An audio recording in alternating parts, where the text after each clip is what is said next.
After watching some of the tape, what'd you kind of pick up on? Maybe things you did well or opportunities that you wish you would have picked up on? Well, I think obviously positive, starting fast.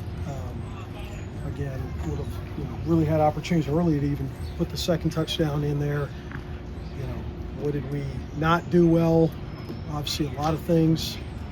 It was one of those games where you put your head down, you looked up, and it was a 2-3 score game. So there's no way around it. I thought we started fast, but obviously the third down turnovers and the interception we had on the glance ball on the right side, we really didn't recover from that. Push the first interception, the pick six. Was that the right read and the right throw, or just a fluky thing where he got tipped, or did Cutter do something different than what you wanted? No, that was the right read. I mean, it was ultimately an RPO, so he had the option to hand the ball off. There were 8 guys in the box playing the run. We like to replace the safety with that third off the outside glance, and we missed the throw inside, and unfortunately that ball got tipped and went the other way. So. Bush, what have the conversations with Cutter been like since that? I talked to him before the game. I just think, the state of this league, you can't ride the roller coaster. He's a good player and he's a resilient kid, and he's never too high or too low. And I think that was my conversation with him in his first start going in the SEC. As you look across the league and how many teams are playing with their second guy and how many injuries there are, and he's got to take the positives and learn from the negatives. And I think he's got them. I really do. I think he's a guy. We talked right after the game. We talked 2 nights ago at about 10 o'clock at night, and it was like, hey, man, it wasn't perfect, but I tell you what, I thought he competed. He showed toughness. He missed a couple of throws, and you make those throws, and everything's going in a different direction. So I think he wants it. I don't think he's scared at all, and that's what I've learned in 2 years here. Like, you better be confident at that position and want it, and I think he does. With Seth in the run game, do you feel like you have more of an offensive identity than maybe a year ago when it kind of felt like you were searching for that all year long? I think so, and I think, as you know, we've just always got we've worked to not be as one-dimensional here, and that's continuing the focus, right? Because we need to run the football, but we've got to be balanced. So we've got to create some things on the outside to score points, and frankly, we can't be in passing situations and just expect to be a traditional, drop-back team. I think that's maybe the frustrating part. That game got out of hand on a 3rd and 5 and a 3rd and 8, in our opinion. And, we've got to be a little bit unconventional and keep our team in a better position to go win football games.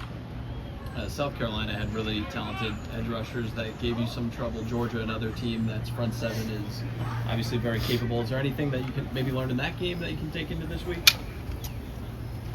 I think it's such a fine line, as you guys know, right, of like when to go and when to pull back. And ultimately, in this role, that's my job. And so it's trying to find that right mix right there. If there's times we're in 3rd and longer situations, we got to focus on taking care of the football, then we got to do that. So I think as a whole, obviously saw an extremely good front from a week ago. I think the quarterback's time clock will be quicker just naturally after feeling what those hits feel like. I think we know the urgency of what needs to happen from blitz pickup as we go from Tuesday to Wednesday. And certainly it's on me on that right piece of how aggressive to be, non-aggressive to be, what plan gives us the best chance to win the game ultimately. Is that ultimately the biggest goal for Cutter, is that you just want to see him start playing faster now that he's gotten these, reps banked in game? I think so. Again, the urgency, I think, of the offense was there for him on the road. It wasn't a huge game where we struggled with penalties or any issues like that. So we've talked about the urgency. We've talked about the competitive spirit. He's got to get the ball out of his hands. We have to do a better job in a lot of areas, putting him in better positions to be successful. And it's a mixture of all those things. What do you feel like he's doing in terms of just like protecting himself? You mean like when he's moving and just body-wise? In the pocket, out of the pocket, yeah. Yeah. I think he knows now. He's felt some of those hits, and it's the same thing Brock's went through, the same thing Zach's went through. So Again, I think it's all experience. It takes that experience of knowing when it's there and when you have to go get that extra yard, and then when you got to be smart and either get down or get out of bounds. After watching the film, just what still gives you confidence with this offense going into the remainder of the season? I think, I think we're improved at the offensive line position. Again, as long as we avoid obvious passing situations. And so, from a run game standpoint, I think we can be a physical downhill running attack. We've got to find ways to just find easy, cheap yards in the pass game. That's what we're looking to do, is get the ball out of his hands and really pick our spots to try to throw the ball downfield. Because right now, when we do so, it's been some tough situations for us. Talk about those obvious passing situations. For the fan who maybe doesn't understand, why is it so important to stay on those? Why can't it be more effective in those situations? Well, I think, the edge rushers and the defensive lines we see in this league, it's a give or take, as I know you guys are seeing, right? You want to be aggressive, and on the first interception we had, we were in 6-man protection, only utilizing 6 guys in protection. We got beat with a twist, and the ball came out there. Then on the second interception, we decided to get 7 guys out there, chip the edges. They were able, with a twist stunt, to still get to us, and so that's a fine line. The more guys you use in protection, you're playing 3 guys getting out versus 7. And then when you choose to be in 5-man protection, 6-man protection, you're getting more guys out. You got less help in there from a protection standpoint. So these are all things we're looking at.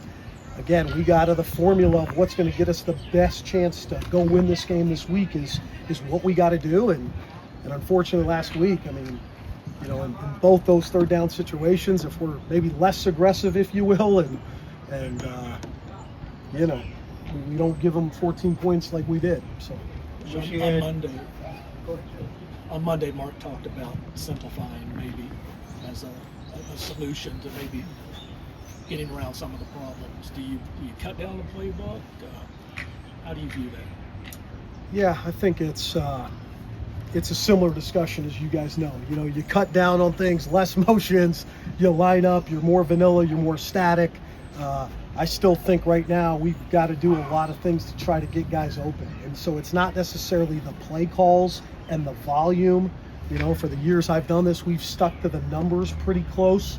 But it's, again, picking and choosing, just like it is when not have as many guys in protection and go be aggressive. We're going to have to be a team. I think you guys understand that. That's going to have to move and get into bunches and stacks to try to create some kind of separation. And so it's all that fine line of when to do it, how to do it, that we got to do a better job of. But you had Jamari over on that deep ball that missed by about that much. Connect on that. What does that do for your offense when you can connect on a play like that? Obviously, it's a touchdown, but in a bigger sense. Yeah, I think it's critical. It's no different than getting a hit after you've had a 2-3 game slump, whatever that case is. Sometimes you just got to make that play. I thought that one was close, and so I think that's the biggest thing is we self-scout and we look and we want to throw it down the field, but there's a lack of efficiency right now in us throwing it down the field. Numerous reasons why. That's what we're looking to clean up. But again, we got to throw and catch better, and that's pretty obvious. We talked about this last year with Alex Rayner. How does it affect your philosophy as a play caller when you have a field goal kicker who's perfect in the years before, and he's such a weapon that he is? Yeah, I think it affects it. How many times you watch the last 3-4 plays of that Georgia game, and again, right, like you're up there in the booth, and sometimes you say, I'm gonna be aggressive, and we're playing a top 5 team in the country, and we're gonna try to make the play to get it down there, and then you watch it over and over again, and you go, can this guy put him in a situation to go win the game with a 55-yarder? You probably can. So again, it's always in the back of your mind. I think the biggest thing, right, from my end here in 2 years is we got to play a different way to win football games. That I do know, and we've got to put ourselves in position, to take risks when we need to take risks and be smart when we need to play smart. And it's figuring out that balance that's critical in this role. Are you having to take that's more the last risks one now than you did at your prior stops? What's that? Are you having to take more risks in this situation than maybe you did if the fire stops? No, I think it's in a lot of ways maybe different. You know, I think, you know, the more risks you take right now for us, it's been costly for us in a lot of situations. And I know we want to, you know, everybody wants to sit around and throw it around and do that and all those things, but you know, right now, like, you look at the games in the SEC that we've been right in, that we've had a chance. Ole Miss, particularly last year, Georgia last year, it was a very methodical approach, if you will. Hold on to the football, keep us in the game, and so, you know, again, I'm not saying we're looking to create explosives and do all those things, but it's got to be calculated because we just can't let games get away from us when we try to do certain things. Okay, folks, thank you. Definitely good to look at. Definitely a good experience to have. Definitely a lot of things to learn from, and things there's a lot of things we did good in that game that people might have not seen, but there's a lot of things we did good, and there's a lot of things that we shot ourselves in the foot with. But I think overall it's a great learning experience and just more motivation for the rest of the season. Anything specifically you learned? There's a lot of things that we learned as a team and as individual groups, but yeah, no, we took a lot of things away from the game. Those first 2 drives were really strong. Why do you think it was so easily derailed that you guys could never recapture, you know, what you had going on? I think we just kept self-inflicting wounds, just kept kind of shooting ourselves in the foot and making mistakes that were kind of they weren't really causing. We were kind of causing ourselves, and that's something we can't do. You said there were good things. What are the good things that you see that you're confident you can build on? There's a lot of plays where we had big hits and we had good runs. There was things open in the back end, and there was many things that we were just like inches away from getting done, inches away from being a big time play. So I think that in itself, not even just a few plays, like a lot of plays. So I think that in itself is just kind of builds some confidence that we do have what we need, and we can get done everything we still want to get done. We're just so close. Got to put all the pieces together. You faced some pressure last week against South Carolina. Georgia will be more the same as far as a very talented front seven. What did you learn just kind of about how you need to operate in those sorts of circumstances? Yeah, there's a lot of things I learned. Got to know where my pressure answers are. Got to get the ball in my hand, and just got to keep executing and keeping the ball in our hands and getting us in good drives, good field position, and not giving the other team points. That's for sure. Cutter, how does a quarterback go about, you know, getting the ball out faster? Everyone knows you got to get it out for the sack, but what do you need to do to put yourself in a position to get the ball out faster? Yeah, like you said, there's a lot of things that go into that. It could be, there's many different factors, and depending on what the play is, what the deep coverage is, whatever. But just knowing my outlets are, knowing my quick answers are, knowing like just being able to recognize exactly what's going on and knowing my answers are for that. Everybody talks about how resilient you are and how you don't let things bother you. Is that something you've always had, or did you have to develop that? Yeah, I definitely had great role models in my life, like my sister and my brother and my brother-in-law.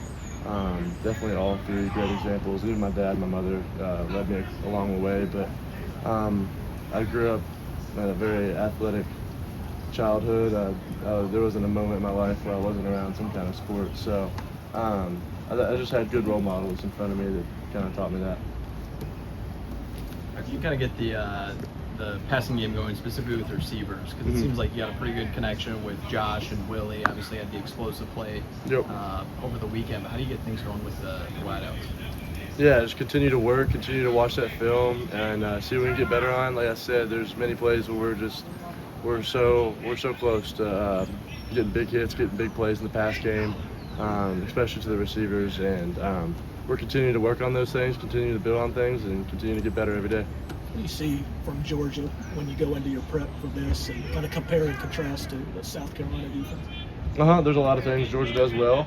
They play a lot of different things in the back end, can mix up the fronts, but it's kind of going into every week, just preparing the same. They're gonna have a lot of different things, you know what I mean, depending on what we decide to put in, what we decide to do, but not much really preparation difference besides them having a different defensive scheme. For you guys on the sideline, what's the mood like when adversity does strike and you all have to kind of get away from this game plan that kind of everybody knows that you want to do to win games? Just how do you all handle that kind of adversity? I think we have a lot of old guys that do a really good job with that, keeping everybody composed on the sideline, keeping everybody motivated, everybody keeping their head on straight. But yeah, I feel like that's the main thing. We got a lot of older guys, we got a lot of leaders on this team that are able to kind of keep the team in check and keep everybody's head on straight. You know, Bush talked about how some of maybe the efficiency isn't there with some of those deep balls right now for a variety of reasons. Yep. Right now, so far this season, we've mostly seen them in just a rushing capacity. But are you looking for ways to get Dante and Seth more involved with the passing game as well? Maybe. Yeah, absolutely. Dante and Seth are very flexible players. They can do a lot of things, very versatile. And yeah, we're looking at the ball to get them the ball any way we can. That's for sure. You saw action at Texas. You start at South Carolina. Mhm. Georgia's a tough place. Yes, sir. You feel like you're better prepared now to go on the road? I guess Yeah. each game you are on. Yeah, absolutely. If I'm not better prepared than I was the game before, then I'm doing something wrong. I continue to get better every week, and can continue to get better after every game. Going back and looking at that film, there's a lot of things I can grow in. There's a lot of things I can get better in, and I just gotta continue to keep growing and keep getting better every week, and those days will stack up. What was it like when you were able to silence the crowd with that first drive? I mean, that place went quiet. Yeah, that was a good feeling, but we gotta keep going. We gotta keep that. When we start out hot, we gotta keep that going. You know what I mean? We gotta keep our head on straight, and we just gotta keep taking that next step, thinking about next play. Not thinking about the bigger picture, but just thinking about next play, getting first downs, and keeping the ball moving. Coach Stoops talked about after the game on Saturday that he felt that this team continues to get better. Yeah. How do you guys kind of keep sight of that, even when you're not getting the results that you would maybe be searching for? Just these guys' preparation every single day, their work ethic out here at practice. Every guy's coming out here striving to get better every single day. No one's complacent with where they're at. Everybody's trying to get better and trying to improve on something every single day.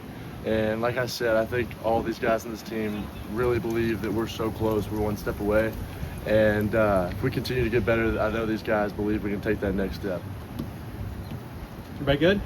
No, not really. I feel like it's just ball. It's just the next opponent. You know, it's a great opponent. It's another opportunity for us to go out there and learn some more and be better for each other. I think it's fair to say that South Carolina was maybe the biggest challenge you guys faced as far as a D-line. How did you evaluate it once you saw it on tape, and what are maybe some of the things that can be improved on this week? I feel like we always just have some things that we could work on, improve on, that we saw our coaches seeing and things like that. So we're just going back to the drawing board. As far as pass protection goes, how do you feel like this unit is doing? I feel like we're getting better at it. I feel like we're just working each and every day, coming back to the drawing board, just getting better. South Carolina's a tough place to play. How does that prepare you, obviously, for going down to Georgia? I feel like it's tough to play anywhere in the SEC nowadays, you know. I feel like it was a good environment. I feel like we learned some things. Now we're back here. What do you expect from them? Because they're coming off that loss to Alabama. You know, they're not happy either. I'm expecting some hard-working guys who are ready to come out and play some ball. What's the difference between, as an offensive lineman, between pass protection and run blocking? There's a couple different things, you know. Pass protection, you're going backwards. Run blocking, we're going forward. Jalen, when you all watched the film, what stood out to you all when there was the bust in protection, like with the Cutter scooping scores? Is it communication, or is it being on the same page? What do y'all need to work on to make sure that doesn't happen again? We just have to all be better for each other. That's all. Is it just communication, you think? Big thing? We just have to be better for each other. How'd you feel about that first drive? It went the way you guys wanted. You put a touchdown on the board, took the crowd out of the game. What did you guys gain from that? That's our standard. That's how we're supposed to be every drive, every play, every down. Or some of the big takeaways from the South Carolina game that you guys had? Disappointing performance was the main thing. You know, we had a lot to prepare for, just couldn't pull it off. I just had just struggled, to kind of find a groove all throughout the game. So that was our main struggle. How much was that with just playing your first road game in rowdy atmosphere with communication and all that? Was that part of the struggles, you think? Well, we prepared for that. It's just, surely that does play, an impact into the game. You can't really outweigh it. We did practice for that, so yeah, just I was just obviously disappointed. What do y'all need to do as just align collectively to make sure that you play to your standard here moving forward, both on the road and at home? Well, just take ownership of your performance. Learn from the tape we saw and we have. And we're currently working on it. Today, tomorrow. Learning from it and then moving forward. What happened on that strip sack of Cutter? It looked like you might have had a chance to grab the ball. Yeah, I went down on it, just couldn't connect with it. Obviously, those are the plays you really gotta make. And kind of just going off of that, you guys have had a lot of strong performances so far this season. So coming off one like that, how much does that motivate going into a Georgia team that's got a really talented front seven? It will be a good challenge for the O-line. Well, it's another opportunity to prove yourself, to step on the pedestal, to showcase your playing ability and whatnot.